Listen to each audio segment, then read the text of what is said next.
రాష్ట్ర విభజన తర్వాత అసలు చాలా మంది అప్పట్లో బెజవాడ నుంచి ఎందుకు వెళ్ళిపోయారు హైదరాబాద్కి? అదే అదే ఈ అరాచకాలు తట్టుకోలేకే. వ్యాపారం చేస్తున్న షాపుల దగ్గరకు వచ్చి లొల్లి చేయడం, లేకపోతే పంచాయతీలు చేయడం, సెటిల్మెంట్లు చేయడం, ఇవన్నీ భరించలేక సెక్యూరిటీ లేదని కొన్ని ఏరియాలు అయితే అసలు ఆ ఏరియాలోకి అడుగు పెట్టగలిగే వాళ్ళు. బెజవాడ ఇంకా మారలేదని అనుకోవాలా? బెజవాడలో ఆ మూలాలు ఉండడం వల్ల ఇటువంటి మళ్ళీ తయారవుతున్నాయి అని అనుకోవాలా? బెజవాడ ఎప్పుడో మారిపోయింది. పాత రోజులన్నిటిని వదిలేసి ప్రశాంతంగా బతుకుతుంది. హైదరాబాద్ కంటే సేఫెస్ట్ ప్లేస్ గా మారింది. మళ్ళీ పాత రోజులకి తీసుకెళ్లే ప్రయత్నం చేస్తున్నారు అనడానికి ఈ ఇన్సిడెంట్ లో ఉన్న ఆ బచ్చాగాళ్ళని చూస్తే అర్థమవుతుంది. వాళ్ళు పక్కా అంటే సరిగిన భాషలో చెప్పాలంటే రాబోయే రోజుల్లో అత్యంత ప్రమాదకరమైన క్రిమినల్స్ గా మారే పరిస్థితి ఉన్నారు.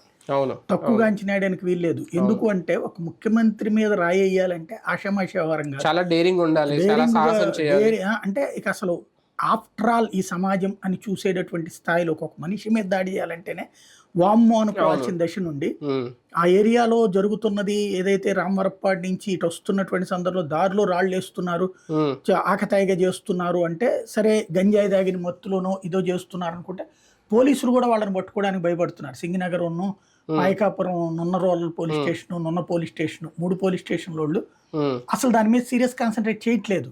అదేదో మంది కాదన్నట్టుగా ఉన్నది. అప్పుడప్పుడు ఆ రాత్రిపూట్ల హార్న్ వేసుకుని పోతే, సౌండ్ వేసుకుని పోతే ఏమవుతుంది? ఇదివరకు ఇట్లాంటి నిఘాలు వేసుకుని చాలా పెద్ద ఎత్తున చేసేవాళ్ళు. వీళ్ళు అటు వెళ్ళగానే మళ్ళీ అక్కడ లారీలో వాళ్ళని టార్గెట్ చేస్తున్నారు, లేకపోతే 2 వీలర్ల మీద వస్తుంటే దంపతులను కొట్టిన సందర్భాలు ఉన్నాయి. ఇట్లాంటి ఇన్సిడెంట్ చాలా జరిగింది.